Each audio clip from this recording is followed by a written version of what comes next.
मनासारखे मार्क मिळाल्यावर जेवढा आनंद होतो तेवढाच आनंद पेढे विकत घेतानाही होतो।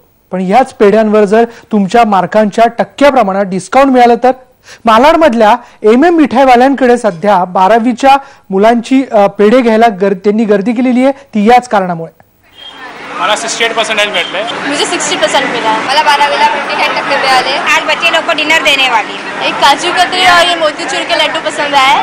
मनासारखे मार्क आणि त्यामुळे मनासारखी मिठाई घ्यायला कॉलेजच्या मुलामुलींनी एमएम मिठाईवाल्याकडे एकच गर्दी केली होती।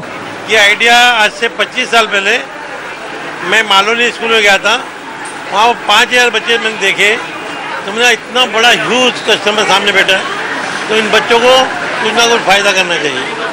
तो उस समय मेरे दिमाग में स्कीम आई कि परसेंटेज वाइज उनको डिस्काउंट देना चाहिए। 10वी आणि 12वीच्या रिझल्टच्या दिवशी इथं बनते 300 ते 400 किलो मिठाई। जितके पर्सेंटेज जास्त तितकं मिठाईवरील डिस्काउंट जास्त अशी ऑफर एमएमके मिठाईवाल्यांप्रमाणेच मुंबईतले अनेक मिठाईवाले देतात। पण मग मंदी आणि डिस्काउंट हे गणित त्यांनी सोडवले तरी कसं? हाँ, कुछ परसेंटेज बहुत आगे पीछे होता है, देखते हैं। बच्चों की खुशी के सामने घाटे की वैल्यू नहीं। थोडक्यात काय तर मनासारखे मार्क, मनासारखी मिठाई आणि तीही मनपसंद दाम में।